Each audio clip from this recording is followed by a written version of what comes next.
Mr. Endo, hold on. Suddenly, Dr. Saiki appeared, running down the hallway. There's something I forgot to tell you, regarding your father. Oh? Achi got a sinking feeling. I got a call from him yesterday afternoon, and he asked me something rather odd.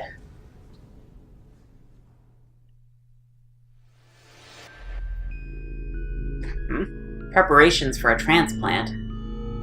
I'm sorry, I'm not entirely sure I understand what you're asking. Saiki clutched the receiver. Daisuke Endo's brooding tone was more than a little disturbing. No, it's alright, Endo said. This is all just difficult to talk about, Doctor.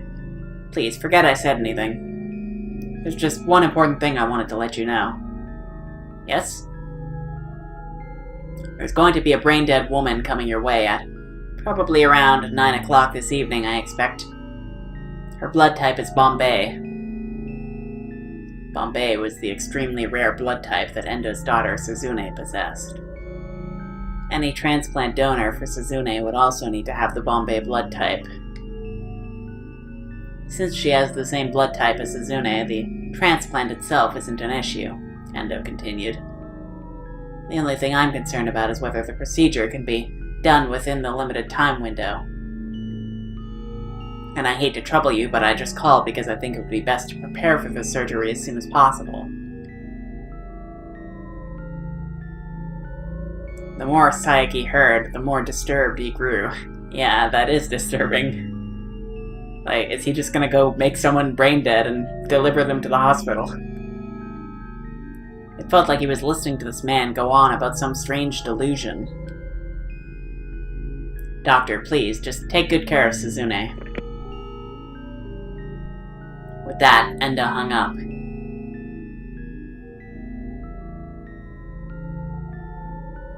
Achi kept quiet as he listened to Dr. Saiki tell his story. Of course, that was yesterday, and I still haven't heard anything about a brain-dead girl turning up. It could be Achi's father, too, who's the mastermind here, because he has cameras set up everywhere, so he would be able to, keep track of everyone, so I don't know.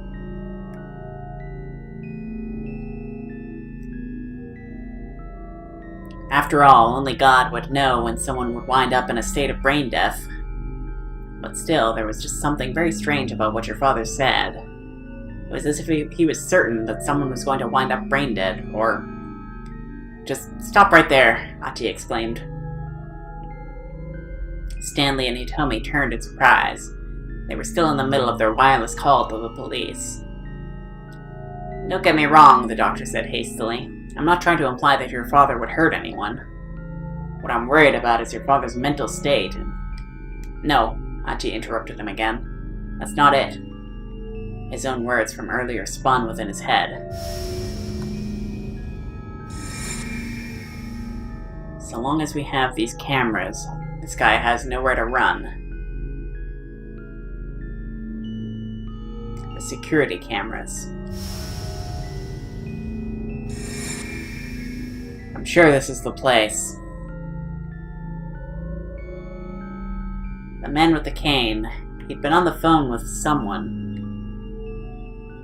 I didn't mean anything. I mean, I guess it could be that Achi, or rather Endo, is Toteno's accomplice here, but I don't know if that necessarily means anything, because I don't think Toteno is actually a bad guy. It was just a coincidence. It couldn't be true. Achi searched desperately for some other explanation. That was it. Anyone from the downtown committee could have used the camera monitoring room. Yeah, no one's been by to check today. Nothing wrong with a little nap, yeah? No dice. No one from downtown had been by the surveillance room today. It couldn't be. It couldn't. Achi began to tremble. Is something the matter? Hitomi asked. Achi, you're pale as a ghost. Achi gazed beseechingly back into her face. With just one simple question, he could clear this whole thing up. Please tell me I'm overthinking this. He prayed inwardly before asking. Hey, tell me, would you mind telling me your blood type? Why do you ask? Please, just tell me. I have a sort of weird blood type, Hitomi said. It's called Bombay.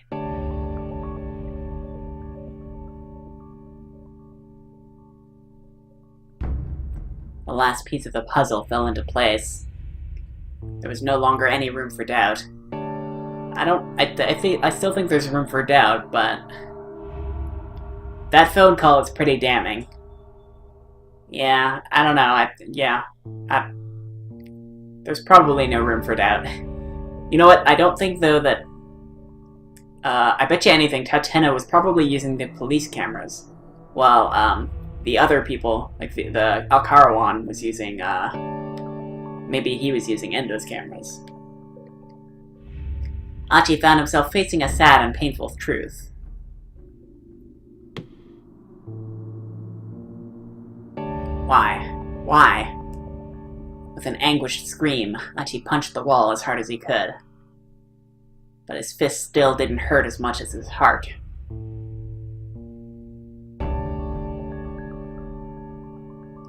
Dad, why?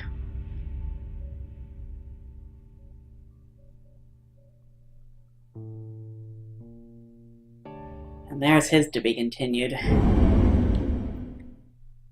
I don't know, I think that's pretty damning. It seems like his dad is definitely involved somehow. Maybe he made a deal with somebody or something. I don't think he's gonna be the mastermind, but I think he made a deal with somebody.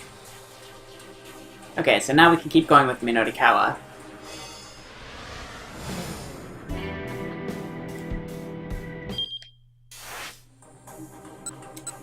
Yeah, okay, we are here.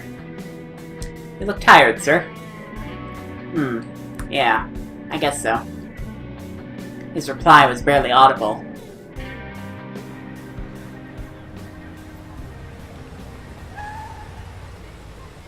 The taxi stopped outside of Heaven Publishing.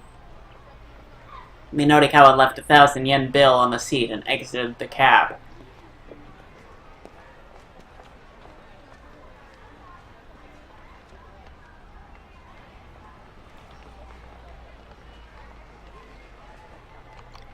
He was stumbling his way out toward the building when someone called out to him.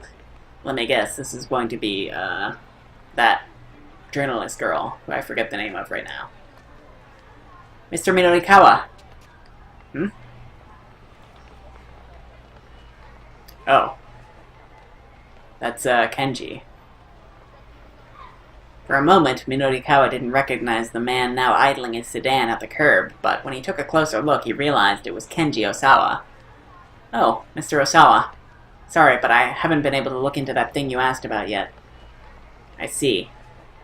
That's quite all right. Osawa looked pale and haggard. Minorikawa's reporter sense started tingling. This guy is the key to something.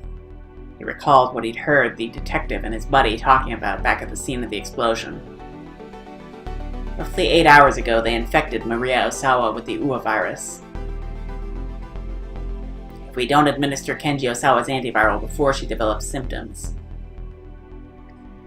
You're caught up in something big, aren't you? How? How do you know that? Because, the reporter said simply, I'm Minoru Minorikawa.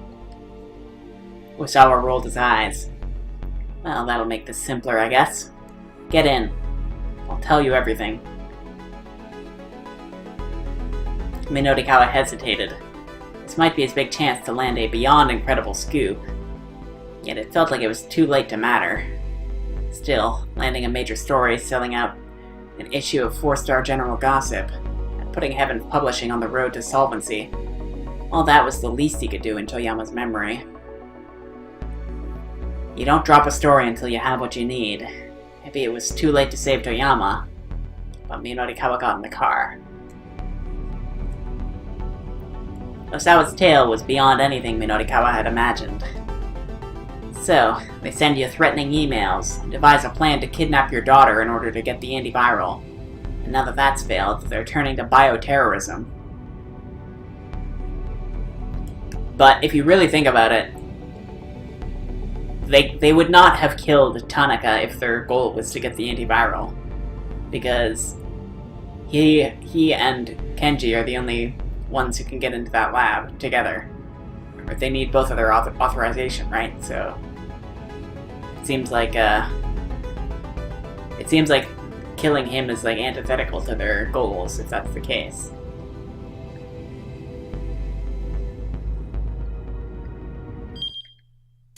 Oops. Finally, Minorikawa was able to flesh out the story behind the conversation he'd overheard earlier. And as he did, he could feel a growing sense of exhilaration.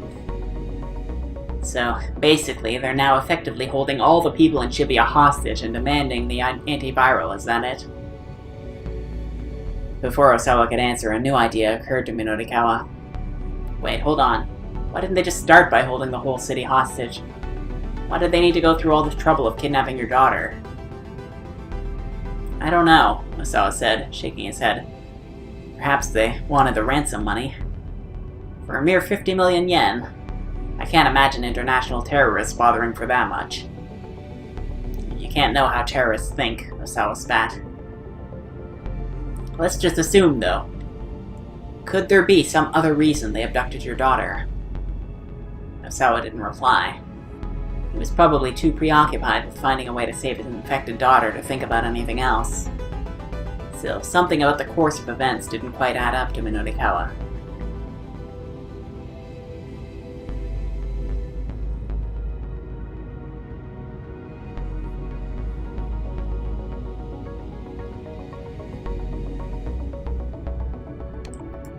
But, whatever the case, if the criminals were after this antiviral, then sticking with Osawa ought to bring him closer to the truth.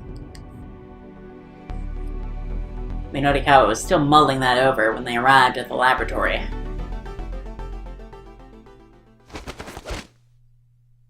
The two men hopped out of the car and were immediately rushed by a pair of security guards who subdued them in a matter of moments. Hey, Minorikawa protested. What the hell is this? Unhand me, Osawa yelled. I'm Kenji Osawa. This is my lab. But evidently that didn't matter to the guards. Another man emerged from the building. He and Osawa exchanged a few brief words. Judging from the tone of the conversation, this was someone who outranked Osawa at the company. Take him away. As the newcomer looked on, the guards dragged Osawa into the building. Hey, Minorikawa shouted at the man as he began to walk away. Don't you know what's going to happen to Shibuya? Don't you care? If you just stand by and let the people of this city die, Okoshi Pharmaceutical is going to be held responsible. The man stopped in his tracks. And if that happens, you'll be ruined personally, too, Minorikawa added. You know I'm right. That will be up for the police to decide. You're going to regret this. Don't be a fool. Minorikawa's resolve was unwavering. His pen would met out justice. He might have come close to forgetting what he'd once stood for. But now the old fire was back. I see. It seems this isn't something to leave unchecked. The man gestured with his jaw. Take him as well. More security guards surrounded Minorikawa. Hey, stop it. Let me go. But though he struggled fiercely, there was no escape. Once he was dragged through those laboratory doors, Minorikawa never wrote another article again. So we have to stop that somehow. I don't know how yet. I guess we have to go through Kenji. So I think that's what we're gonna do.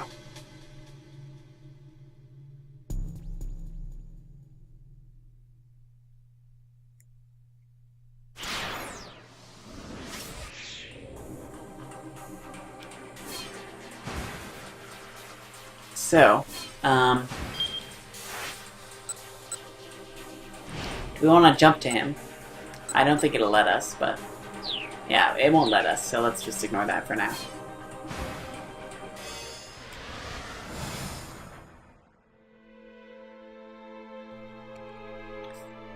I don't want to know how people feel. All I want to know is what viruses feel.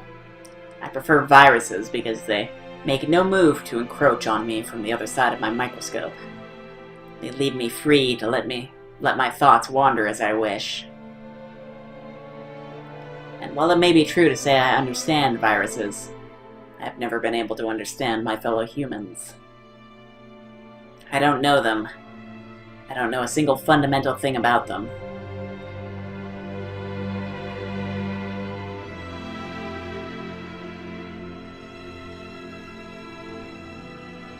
With Tanaka dead, trying to use the backup passwords for the fingerprint scanner had become a hopeless endeavor.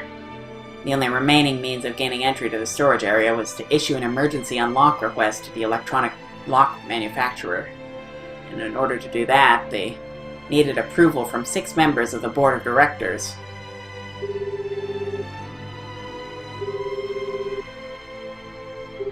Returning to his study, Osawa called Makino's personal cell phone. "What is it?" Makino said gruffly as soon as he picked up. Osawa informed him of the situation, including Tanaka's death, and the fact that Maria was infected. The news left Makino at a loss for words. "Please," Osawa begged, "we need to hold an emergency board meeting." Makino was silent for a few moments. "I'm afraid I can't do that." "Why not? Are you just going to sit by and let my daughter die?" Osawa raged. "And not just her. If Maria goes symptomatic... If Maria goes symptomatic... That was still only an if, but Osawa was reluctant to put his fears into words. "If she goes symptomatic, the Uwa virus will sweep through all of Tokyo." "I realize that," Makino replied, "but one of the board members is overseas on business. Holding a meeting is impossible." Despite the gravity of the situation, he sounded astoundingly nonchalant. Osawa couldn't back down now. "There must be some other option, like a web conference or something." "That doesn't help us if we can't get in touch with him," Makino huffed. "He went missing a few days ago in the middle of his business trip." The head of Okoshi Pharmaceuticals' New York branch has been missing since April 25th, 9 p.m. local time.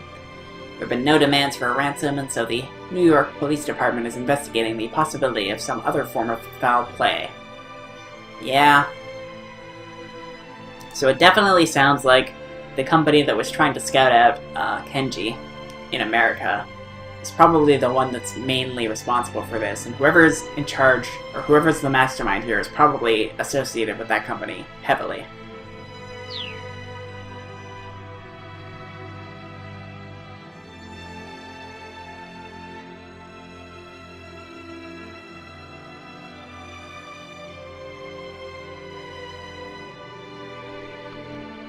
Osawa was almost too appalled to be angry. "That's the most ridiculous lie I've ever heard." "Would you like to speak to my on-site contact if you don't believe me?" This was like arguing with a child. Makino was deliberately working against him.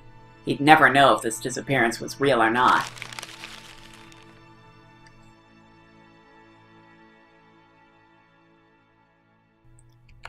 "In that case, can you please appoint a representative in his stead?" Osawa pleaded. "Selecting a representative is a complicated process. Even if we started right now, it would take until sometime tomorrow afternoon to complete." Tomorrow afternoon. And by then it would be too late for any of this to matter. "Sir, can't you see how absurd the things you're saying are?" "What would you have me do?" Makino barked. "These are the realities of corporate politics." "I understand, sir. You will do nothing for my daughter. That's what you're saying." "That's not what I'm saying," Makino replied. "Look, I'll see what I can do to appoint a representative more quickly." He hung up. His tone had suggested that waiting for an appointee wouldn't be a terribly hopeful prospect. I have no more allies, Osawa thought. All I have left now are foes.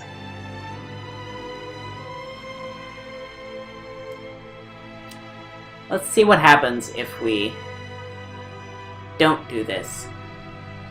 We take him at his word, and right now this is his only course of action. This will probably completely change Minotakawa's. Yeah. But we're gonna stick with him for now. Right now, that was his only course of action.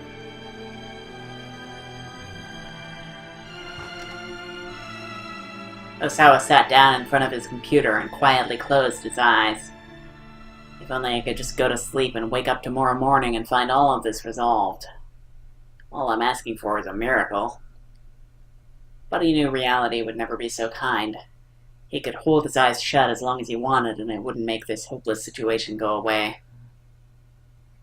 He felt the anxiety welling up inside him until it seemed like he was going to explode. Needing a distraction from his helplessness, Osawa opened up IonNet. He knew this was mere escapism, but he couldn't just sit back and do nothing while waiting for Makino to call back. He posted a new topic with the title Aya Fortune Teller.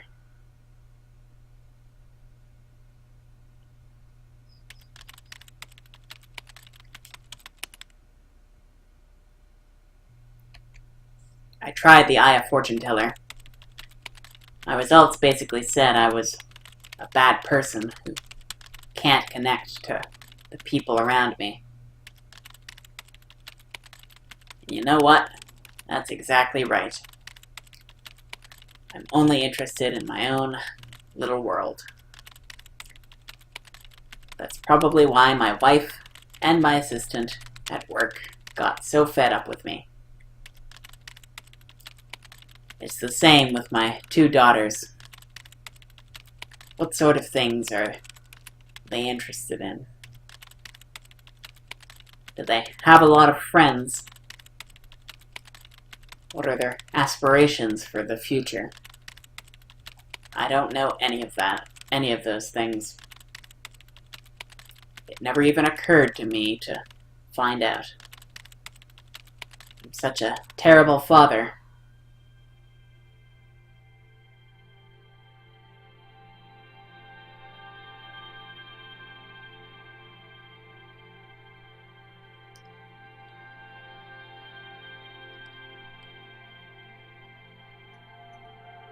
Osawa's fingers ceased their tapping on the keyboard as he thought back to when Maria and Hitomi were younger. Daddy, the 2 girls, would follow him around like a pair of puppies. Their father was everything. That much was clear just by looking at their faces. He'd felt a ticklish giddiness at having his girls cling to him so. He'd never felt anything like it in his life. But there were times where he also found it tiresome.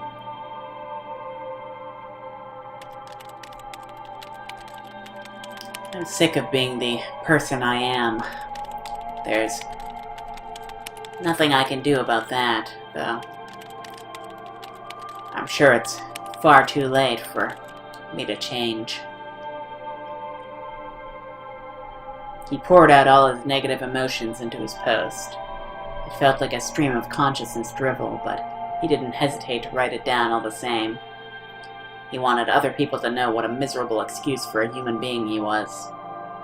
At last, when he couldn't think of anything else to add, he posted his bitter confession to the forum. He was staring numbly at the monitor when he heard a furious shout from the next room. "You've got to be kidding me!" It was Kajiwara, and Osawa had never heard him so angry.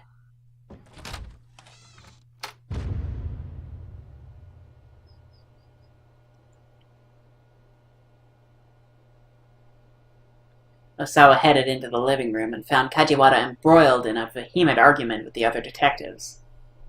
"I don't care what HQ's policy is, I will not just quietly go along with this." Kajiwara had already screamed himself red in the face. "You're out of line," snapped one MPD detective. "Kiichi Sawatari, with the Metropolitan Police Department's first criminal investigation section. Having heard of Kajiwara's past deeds from friends at the Shibuya precinct, he recommended to his boss that Kajiwara be assigned to the investigation at the Osawa residence. After seeing the detective's interactions with Osawa, he's confident that his recommendation was in the right. However, given the circumstances, he can't help but take a cold stance toward Kajiwara. Hold your tongue. I don't care if I'm out of line. You may have talent, I'll give you that, the other detective said. But you're a precinct detective, and this isn't your jurisdiction. It's not your place to question orders from higher up. Wait, Osawa thought. Kajiwara really is a real detective after all. Go on, explain the situation to Mr. Osawa. Kajiwara bit his lip in frustration at the other detective's order. Very well, he said. But before he could say any more, Osawa noticed that the police equipment had all been cleared off of the table. Hold on, Osawa said. What's going on? Something happened. Allow me to explain, sir, Kajiwara said. Bitterness showed plainly on his face. We've been recalled, sir. The MPD has established a security force, headed by the members of its Public Security Bureau, to deal with the bioterrorist threat. Because the kidnapping task force has not yet found Maria, and she is infected with the virus, the task force personnel have instead been absorbed into the security force, and will continue their work under its direction. Osawa narrowed his eyes, fighting to keep the confusion from his face. What do you mean by that? He was shaking, terrified to have his suspicions confirmed. I'm truly sorry, sir, for having been unable to help you. Kajiwara gave a deep and solemn bow. But, Maria, what's going to happen to Maria? Another unit has been tasked with bringing your daughter into custody, sir. That much, at least, Osawa could process. You're going to place her under quarantine, aren't you? Kajiwara's lips stiffened, but he nodded. In order to minimize the spread of the virus, so I'm told.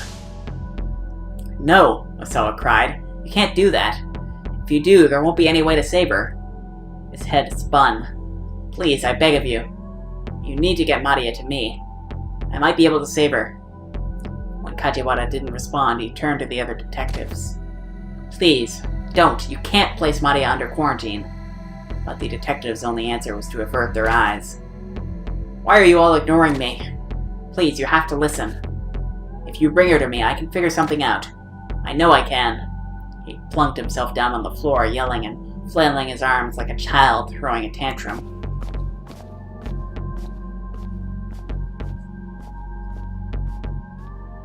The detectives exchanged sullen looks with one another and then walked off and left him there.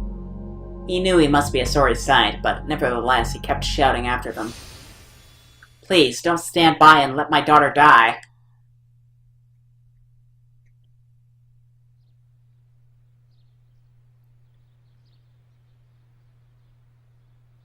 Only Kajiwara remained with him in the living room. I'm sorry, sir. This was beyond my ability to stop. He gave another apologetic bow. Osawa felt suddenly deflated. No, you've done a fine job, Detective Kajiwara. It's me who should be sorry. I've made such a disgraceful display of myself.